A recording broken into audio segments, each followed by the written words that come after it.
So gamit natin ngayon Cafe 400. Let's go!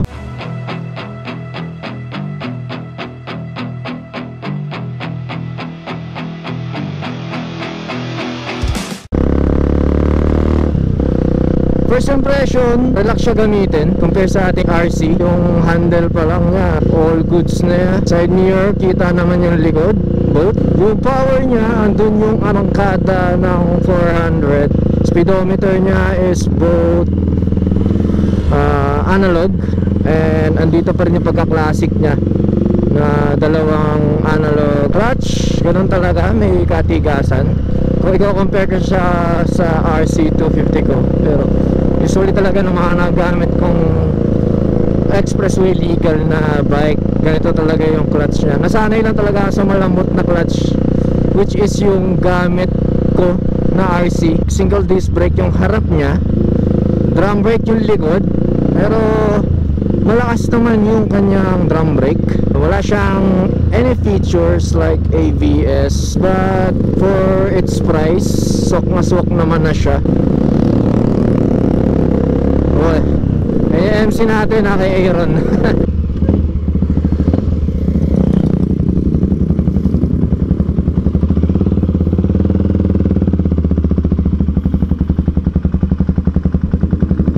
First impression, all goods na siya sa anong presyo nito? 130? 145. Then naka version 3 bullet pipe. Ginawa niyang single elbow. Dalawa dapat talaga yan eh, dalawang pipe. So ito yung black version niya. Nilagyan niya lang ng vinyl sticker para medyo may kakaibang design. Ito yung drum brake na sinasabi ko, pero malakas naman yung pagka drum brake niya. LED bulb type headlight. LED ba to? Oh, bulb signal lights pala to. Bulb lang lahat yan. Ito pinalitan ko lang. Eh, wala palang LED dito, bulb lahat. Siyempre sa presyong 145k, siniksik na yung features ni Cafe 400cc. Yung lakas ng engine niya, goods na rin siya sa 400. Mapapansin mo talaga yung pinagkaiba. Dadamahin pa natin yung Cafe 400.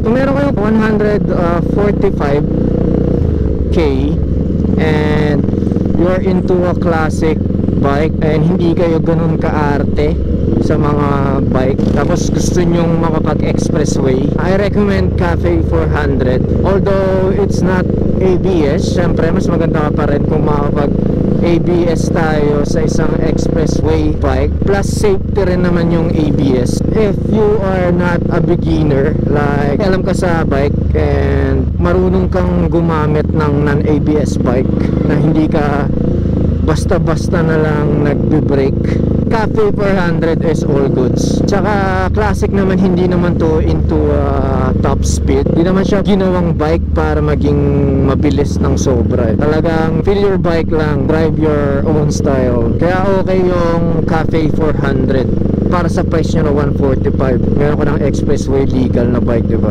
Pyesa, hindi mahirap maghanap ng pyesa niya dahil marami siyang parts na katulad sa ibang bikes na mabibili mo lang din sa mga motor shop. Other info like displacement, other features ni Cafe 400, papakita ko na lang siguro dito sa ating screen. Papakita na lang natin dito sa screen.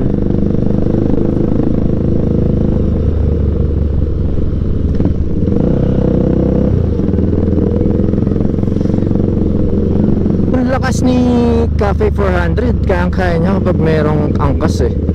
Yung power, parang hindi siya nahihirapan, kaya goods din siya pag may angkas ka. Relax, hindi ka ganun ka mangangawit. Yung upuan niyo maganda, malaki yung upuan niya.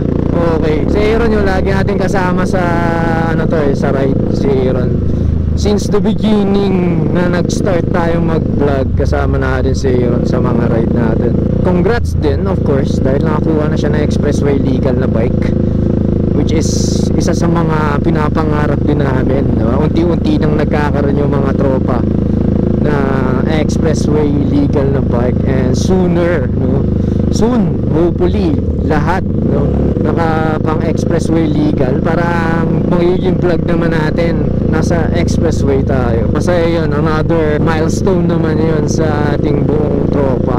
So, ang kanyang cons, tip yung rear shock. Tingin ko para gano'n naman talaga yun sa mga big bikes. Medyo may kainitan ng kanyang engine. Wala siyang cooler or air cooled or liquid cooled. Wala siyang ganong feature. Pag naka-shorts ka, medyo ramdam mo yung init. Nakailaw na yung gas.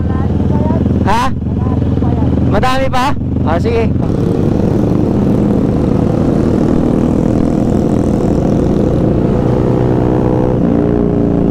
Ay, grabe naman, naka-SC project. Yung one of the cons niya, drum brake, mas maganda siguro kapag naka-expressway legal disc brake para medyo mas malakas pa yung ano niya, brake system niya. And ABS, siyempre, additional safety feature. But still, ayun nga, sabi ko, maingat ka namang driver, hindi ka naman hataw-hataw, gusto mo lang talaga mag-expressway, i-feel yung expressway. It's good kasi marami ring naka-cafe 400 sa pataas, basic na basic, kayang-kaya. Ba't ganun, di pantay yung mga daan dito. Ang lakas ng ano niya, nung first gear niya, naluwak-lubak, all goods naman. Step yung shocks niya pero malambot yung upuan eh. Kaya hindi masyado siya matagtag. Hindi siya tubeless, naka-interior pa rin pala siya yung gulong niya. So, kare-ren dalawang CR152. Racing. Can you like, share, and subscribe sa ating Facebook, TikTok, and YouTube account?